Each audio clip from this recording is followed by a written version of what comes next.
إله إلا الله وحده لا شريك له ونشهد أن سيدنا وحبيبنا وشفيعنا وسندنا ومولانا محمدا عبده ورسوله صلى الله تعالى عليه وعلى آله وأصحابه وبارك وسلم تسليما كثيرا كثيرا.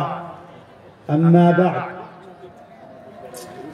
صدر محترم، علماء کرام، معزز حاضرین مجلس، مدرسے کے ذمہ داران، پردہ نشین مائیں اور بہنیں، مدرسے کے ذمہ داروں کو مبارکباد پیش کرتے ہیں کہ انہوں نے ان حالات کے اندر ہمیں اور آپ کو جمع کیا اور آپ دین کی بات سن رہے ہیں، دین کی بات آپ کے سامنے پیش کی جا رہی ہے. آپ حضرات جتنا بھی مدرسے والوں کا شکریہ ادا کریں وہ کم ہے. میں بہت مختصر وقت میں آپ کے سامنے اپنی بات کو پورا کروں گا. جناب رسول اللہ صلی اللہ علیہ وسلم ارشاد فرماتے ہیں کہ 3 گناہ ہیں جو سب سے بڑے گناہ ہیں. گناہوں میں سب سے بڑے گناہ 3 کون کون سے ہیں وہ آپ کو بتلاتا ہوں اور اپنی بات کو ختم کرتا ہوں. میرے آقا حضرت محمد صلی اللہ علیہ وسلم ارشاد فرماتے ہیں کہ گناہوں میں سب سے بڑا گناہ 1 نمبر کا الاشتراک باللہ، اللہ کے ساتھ کسی کا شریک بنانا. میرے خیال میں تھوڑی تھوڑی ہندی تو بوجھتے ہوں گے آپ لوگ، اس لیے کہ بہت سارے سیریل دیکھتے ہوں گے ٹیلی ویژنوں پر، فلمیں دیکھتے ہوں گے، موبائلوں کے اوپر چیزیں دیکھتے ہوں گے، اس لیے ہندی بوجھتے ہوں گے. اللہ کے نبی فرماتے ہیں کہ گناہوں میں سب سے بڑا گناہ اللہ کے ساتھ کسی کا شریک بنانا. اللہ کی ذات میں شریک بناؤ یا اللہ کی صفات میں شریک بناؤ. ذات میں شریک بنانے کا مطلب جس طریقے سے اللہ کے آگے سجدہ کیا جاتا ہے، آپ مسجد میں جا کر سجدہ کرتے ہو، ایسے ہی کوئی پتھر کے آگے سجدہ کرے، کوئی آگ کے آگے سجدہ کرے، کوئی کسی دوسری چیز کے آگے جا کر اپنے سر کو جھکائے، کوئی مزار پر جا کر کسی پیر کے آگے سجدہ کرے، یہ اللہ کے ساتھ شرک کرنا ہے. اللہ کو یہ شرک کسی طریقے سے بھی پسند نہیں ہے. آپ کسی کے پاس جاؤ، اللہ کی صفات کے اندر شرک کرنا. آپ مزار پر جا کر دھاگا باندھ کر آؤ کہ میں دھاگا باندھ رہا ہوں اس کام کے لیے کہ دھاگا باندھوں گا تو پیر جو قبر کے اندر پڑا ہوا ہے وہ میرا یہ کام کر دے گا. اگر تم یہ عقیدہ لے کر، اگر تم یہ سوچ لے کر کسی زندہ پیر کے پاس جاتے ہو، یہ سوچ یہ عقیدہ لے کر کسی مردہ پیر کے پاس جاتے ہو تو یاد رکھنا کہ تم شرک کر رہے ہو. اللہ کسی طریقے سے بھی شرک کو معاف نہیں فرماتے ہیں. تم نے یہ سوچا کہ یہ پیر صاحب بہت بڑے ہیں، یہی مجھ کو اولاد دے سکتے ہیں، یہی میری بگڑی بنا سکتے ہیں، یہی ہے جس کی وجہ سے جو کچھ میرے پر سنکٹ آ رہا ہے یہ سنکٹ ختم ہو سکتا ہے. یاد رکھنا کہ تم اللہ کے ساتھ شرک کرنے والے ہو. اللہ کو تمام گناہ معاف فرما دیں گے. قرآن میں صاف اعلان ہے ان اللہ لا یغفر ان یشرک بہ ویغفر ما دون ذلک لمن یشاء. جو کچھ کر کے آؤ دنیا کے اندر اللہ سب کو معاف کر دیں گے، لیکن شرک ایک ایسا گناہ ہے کہ اللہ اس کو کبھی بھی معاف نہیں فرمائیں گے. اس لیے میرے بھائیوں، مجھ کو یہ بتلایا گیا کہ یہ مسلمان اکثریت کا علاقہ ہے، یہاں مسلمان بہت زیادہ آباد ہیں، لیکن اے مسلمانوں، اللہ نے تم کو ایمان دیا ہے، اس ایمان کی حفاظت تمہارے اوپر فرض ہے.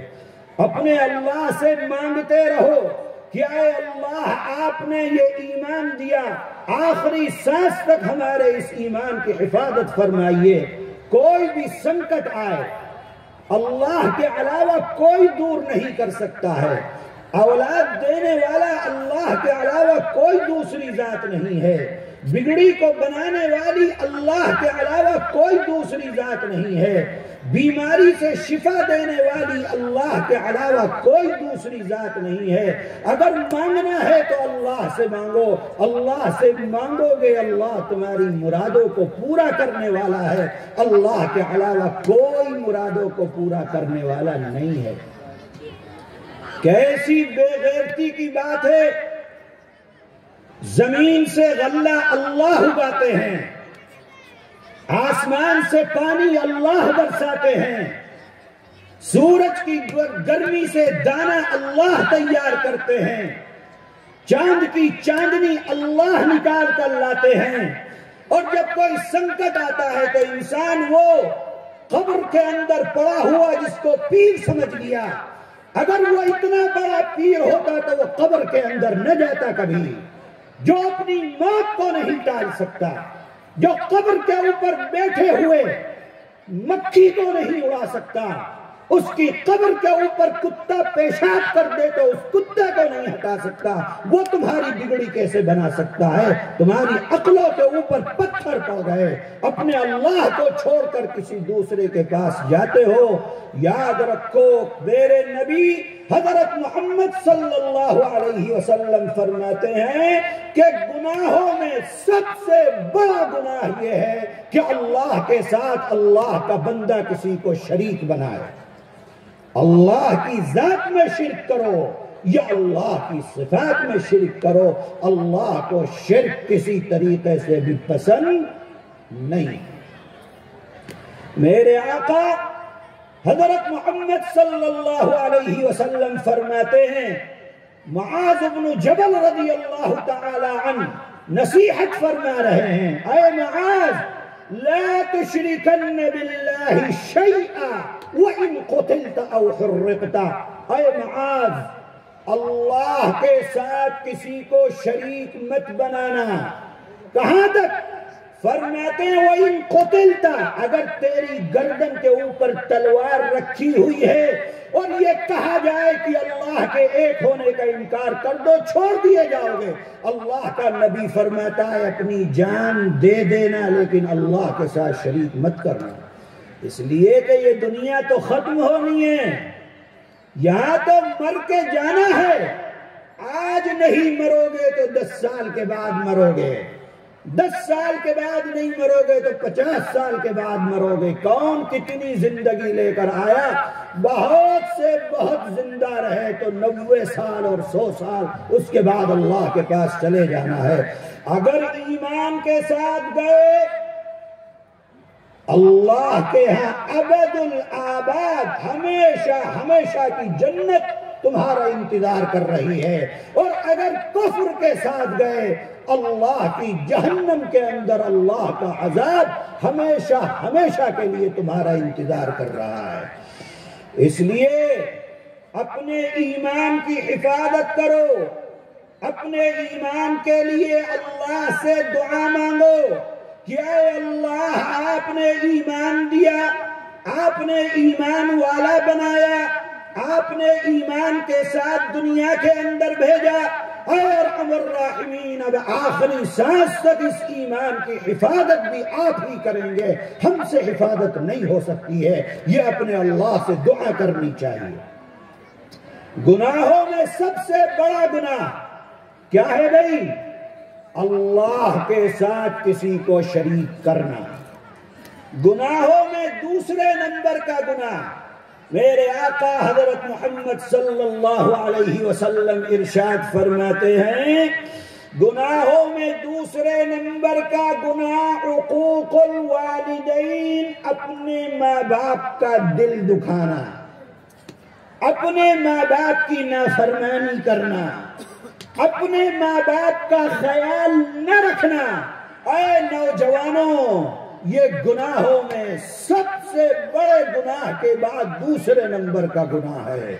تم یہ سمجھتے ہو کہ تم آج اسلام مسلمانوں کے اوپر آفت، مصیبتیں، تکلیفیں، مرشد آباد کے رہنے والا تم نواب تھے کسی زمانے کے اندر، بادشاہت کیا کرتے تھے، دیش تمہارے پیچھے چلتا تھا، اکنومی تمہارے ہاتھ میں تھی، بڑی ریاست تم تھے سارے ملک کی، روپیہ اور پیسہ اور خزانہ اتنا تھا کہ ساری دنیا کو تم دان دیا کرتے تھے۔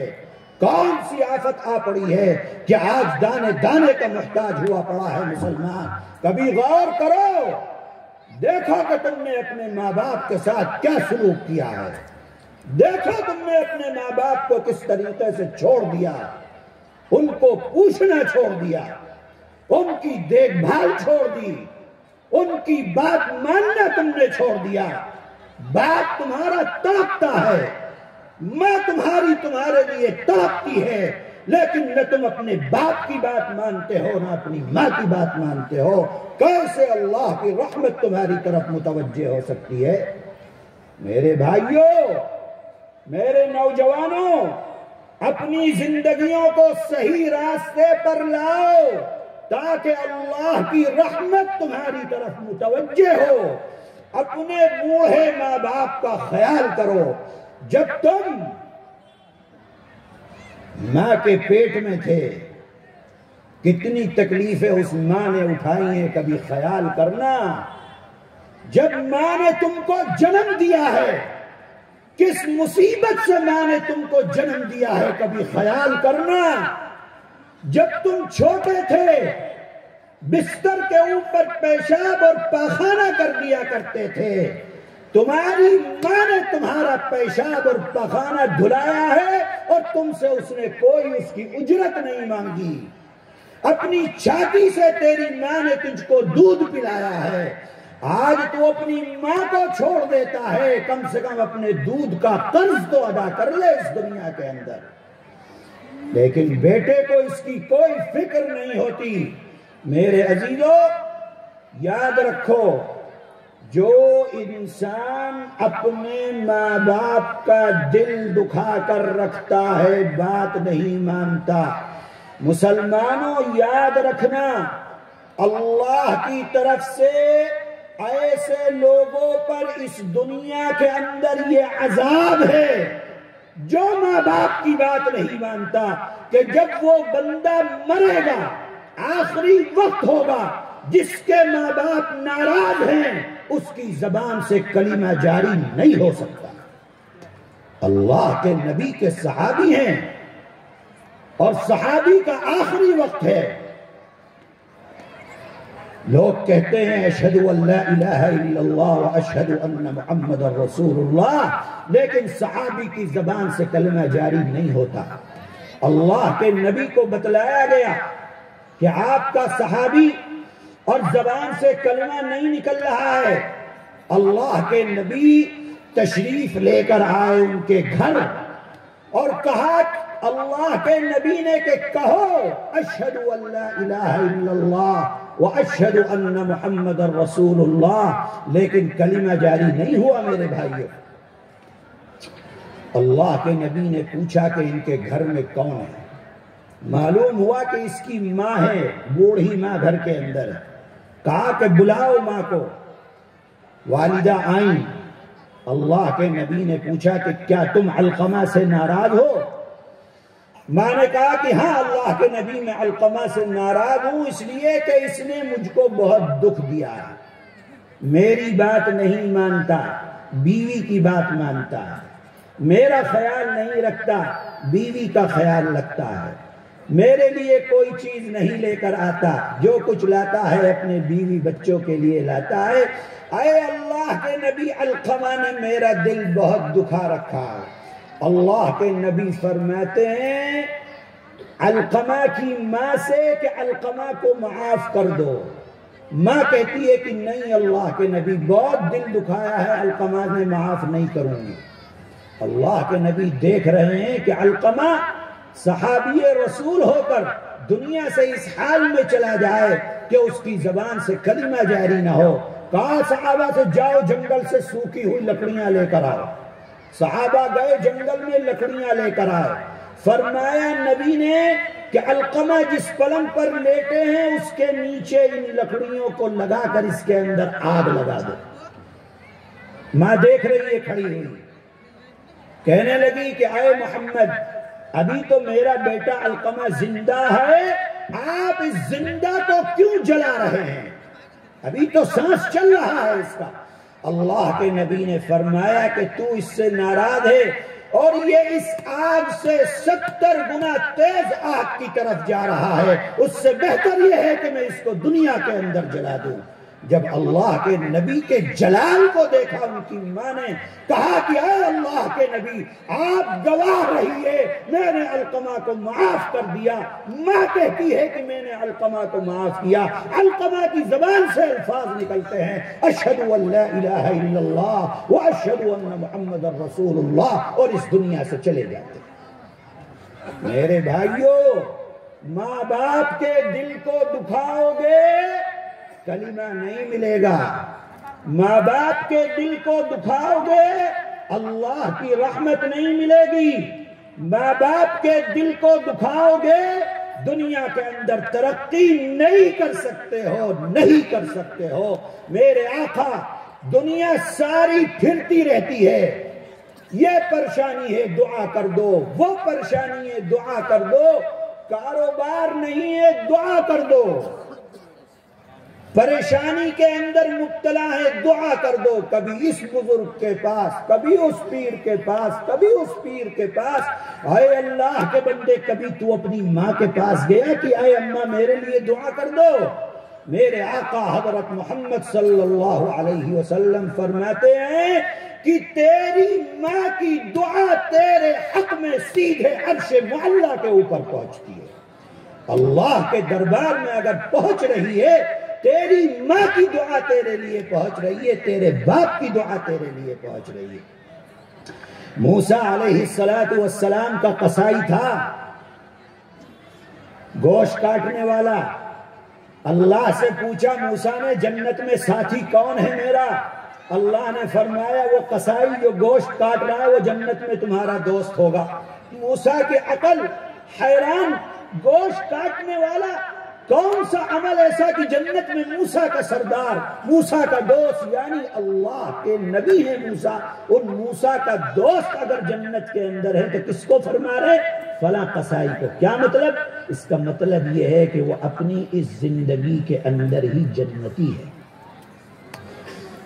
چلے گئے موسیٰ اس کی دکان پر، کام کیا کرتا ہے، کاج کیا کرتا ہے، کیوں اس کو فرمایا گیا؟ دیکھا کہ وہ دن بھر گوشت کاٹ رہا ہے، شام کو اٹھتا ہے، اپنے گھر جاتا ہے، کھانا بناتا ہے، گھر کے اندر اس کی بوڑھی ماں ہے، چھوٹے چھوٹے لقمے بناتا ہے، ماں کو کھلاتا ہے، کھانے کے بعد پھر خود کھاتا ہے۔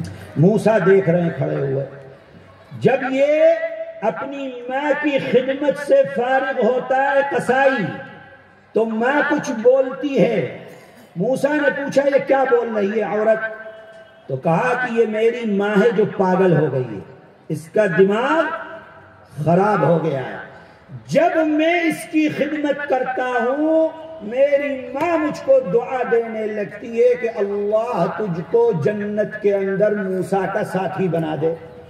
موسیٰ کھڑے ہوئے دیکھ رہے ہیں کہ موسیٰ کو وہ کہتا ہے قصائی کہ یہ پاگل ہو گئی ہے، کہاں میں گوشت کاٹنے والا، کہاں موسیٰ اللہ کا نبی، وہ میرا ساتھی جنت میں کیسے ہو سکتا ہے؟ لیکن میری ماں ہے جو پاگل ہے، جب میں اس کا خدمت کرتا ہوں یہ مجھ کو دعا دیتی ہے کہ اللہ تجھ کو جنت کے اندر موسیٰ کا ساتھی بنا۔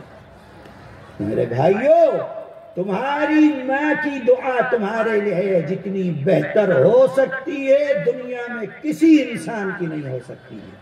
تمہارا باپ جس طرف سے تمہارے لیے دعا کرے گا، اگر اپنی ماں باپ کا دل دکھائے پاؤں پکڑ لو، پاؤں پکڑ کر اپنے ماں باپ کو راضی کر لو۔ راضی کرو گے، دیکھو کیسی دنیا تمہاری بہتر ہوتی ہے، کیسی آخرت تمہاری بہتر ہوتی ہے۔ لیکن ماں باپ کو راضی کرنے کا مطلب یہ نہیں ہے کہ اپنی بیویوں سے لڑائی کر لو۔ بیویوں کا اپنا حق ہے، ان کا حق ادا کرنا وہ بھی تمہارے اوپر ذمہ داری ہے۔ اللہ کے نبی نے دین کا کوئی گوشہ نہیں چھوڑا، زندگی کا، معاشرت کا، جہاں زندگی گزار رہے کوئی چیز نہیں چھوڑی ہے۔ دیکھو اپنی بیویوں کے ساتھ اللہ کے نبی معاملہ کیسا فرماتے ہیں۔ حضرت عائشہ صدیقہ رضی اللہ تعالی عنہا کے ساتھ کیسا معاملہ ہے، اور دوسری صحابیات اللہ کے نبی کی جو ازواج مطہرات ہیں ان کے ساتھ کیسا معاملہ ہے، کیسے آپ رکھتے ہیں، کیسے ان کی دلجوئی کرتے ہیں۔ جو مرد اپنی بیوی سے لڑتا ہے، جو مرد اپنی بیوی کو مارتا ہے وہ مرد نہیں ہے، وہ نامرد ہے۔ اس لیے کہ مردوں کا کام نہیں ہے کہ وہ عورتوں کے اوپر ہاتھ اٹھائیں، مردوں کا کام نہیں ہے کہ وہ کمزوروں کو دکھ دیں۔ وہ عورت تو کمزور ہے جو اپنے گھر کو چھوڑ کر اپنی ماں کو، اپنے باپ کو، اپنے بھائی کو، بہن کو، سب کو چھوڑ کر تیرے گھر آ کر پڑ گئی۔ تیری مردانگی اسی میں ہے کہ تو اس عورت پر جو کمزور ہے، جو دوسرے کا گھر چھوڑ کر آ گئی، جس نے ماں کو چھوڑ دیا، باپ کو چھوڑ دیا، بھائی کو چھوڑ دیا، بہنوں کو چھوڑ دیا، تیرے لیے تو اس کے اوپر ظلم کرتا ہے۔ اس لیے میں کہہ رہا ہوں کہ جو مرد اپنی عورت پر ظلم کرتا ہے یا اپنی عورت کو مارتا ہے وہ مرد نہیں ہے، وہ نامرد ہے۔ یاد رکھنا اس بات کو۔ اپنی بیویوں کے ساتھ حسن سلوک کرو، اپنی بیویوں کے ساتھ معاملہ اچھا کرو۔ اگر تم اپنی بیویوں کے ساتھ اچھا معاملہ کرو گے اللہ جنت کے اندر تم کو اعلیٰ سے اعلیٰ درجات عطا فرمائیں گے۔ لیکن اس کے ساتھ ساتھ میں اپنی بہنوں سے اور ماں سے کہوں گا، گھر کے اندر جھگڑا اگر ہوتا ہے تو صرف آپ کی زبان کی تیزی کی وجہ سے جھگڑا ہوتا ہے۔ آپ اپنی زبان کو قابو کریں، آپ بیکار بات نہ کریں۔ ایک عورت گئی ایک آدمی کے پاس تعویذ لینے کے لیے، تعویذ دیتے تھے مولوی صاحب کے پاس چلی گئی، مولوی صاحب میرا میاں بہت لڑتا ہے، مجھ سے کوئی تعویذ دے دیے۔ تو مولوی صاحب بھی بہت سمجھدار تھے ہمارا قاری صاحب کی طرح، انہوں نے ایک تعویذ دیا اور کہا کہ دیکھو جب تمہارا میاں گھر میں آئے تو اس تعویذ کو دانت کے نیچے دبا کر بالکل مضبوطی سے دبا کے رکھنا، جب تک میاں گھر میں رہے تمہارا شوہر اس کو دبا کے رکھنا، چھوٹنا نہیں چاہیے۔ اب جب شوہر گھر میں آیا تو بیوی نے اس کو دبا کے رکھا، جب دبا کے رکھا تو اب بول نہیں رہی ہے، جب نہیں بول رہی ہے تو لڑائی نہیں ہے۔ اور وہ جب عورت تعویذ نہیں ہے وہ مولانا صاحب نے کہا کہ دیکھو اس کو دبا کے رکھو گے تو زبان تمہاری بند رہے گی، جب عورت کی زبان بند رہی تو گھر کے جھگڑے ختم ہو گئے۔ اس لیے میں کہتا ہوں اپنی ماں سے اور بہنوں سے کہ اپنی زبان کو قابو میں رکھیے۔ آپ کا شوہر ہے، اللہ نے آپ کے اوپر اس کا حق رکھا ہے۔ میرے آقا حضرت محمد صلی اللہ علیہ وسلم ارشاد فرماتے ہیں کہ اگر اللہ کے علاوہ کسی کو سجدے کی اجازت دی جاتی تو میں بیویوں کو حکم دیتا کہ اپنے شوہروں کو سجدہ کرو، یہ تمہارے شوہروں کا مقام ہے۔ تو معاملہ دونوں طرف سے اچھا ہونا چاہیے، اور خاص طور پر مرد کا کام ہے کہ اس کے اندر اللہ نے مردانیت رکھی ہے، قابو رکھا ہے۔ اگر عورت بولتی بھی ہے نظر انداز کر دیجئے، گھر سے باہر چلے جائیے تاکہ گھر کا چین اور سکون ختم نہ ہو۔ تو یہ دوسرے نمبر کا گناہ ہے۔ اور دوسرے نمبر کا گناہ کیا ہے؟ ماں باپ کی نافرمانی کرنا۔ اور تیسرے نمبر کا گناہ اللہ کے نبی نے فرمایا جھوٹ بولنا۔ مسلمان دیکھ لے اپنی زندگی کو کہ صبح سے شام تک کتنا جھوٹ بولتا ہے اور جھوٹ بول کر اپنی زندگی کو گزار رہا ہے۔ میرے بھائیوں، یہ وہ چیزیں ہیں جو آج ہم زندگی گزار رہے ہیں، اس زندگی گزارنے کے لیے ضروری ہے۔ اگر ہم ان باتوں کو چھوڑ دیں تو ہماری زندگی بہترین زندگی دنیا کے اندر گزر سکتی ہے۔ ایک تو اللہ کے علاوہ کسی کے پاس جانا نہیں ہے، ماں باپ کا حق ادا کرنا ہے، بیویوں کا حق ادا کرنا ہے، اور جھوٹ سے اپنے آپ کو بچانا ہے۔ میں آخر میں اس مدرسے کے ذمہ داران کو مبارکباد پیش کرتا ہوں، اور مجھ کو معلوم ہوا کہ یہاں کا ایک بچہ حافظ قرآن بھی ہوا ہے، اس کے سر پر دستار باندھی جائے گی۔ میں مبارکباد دیتا ہوں اس بچے کے ماں باپ کو، اس علاقے کے لوگوں کو۔ مدرسے کا تعاون کرتے رہیے، مدرسے کے ساتھ اپنے تعلقات کو مضبوطی کے ساتھ باندھ کر رکھیے، اس لیے کہ یہ مدرسے ہیں جن سے آپ کا دین کی حفاظت ہو رہی ہے اور دین کی باتیں آپ تک پہنچ رہی ہیں۔ اللہ تعالی ہم تمام کو اپنی مرضیات پر چلنے کی توفیق عطا فرمائے۔ اللہ تعالی آخری سانس تک ہمارے ایمان کی حفاظت فرمائے، اور جب ہم اس دنیا سے جانے لگیں کلمہ لا الہ الا اللہ محمد الرسول اللہ نصیب فرمائے۔ وآخر دعوانا ان الحمد للہ رب العالمین، وصلی اللہ تعالی علی خیر خلقہ محمد وآلہ واصحابہ اجمعین۔ میرے بھائی، کسی سے مصافحہ نہیں ہوگا، یہاں سے ہم آپ کو سب کو سلام کر رہے ہیں، آپ اس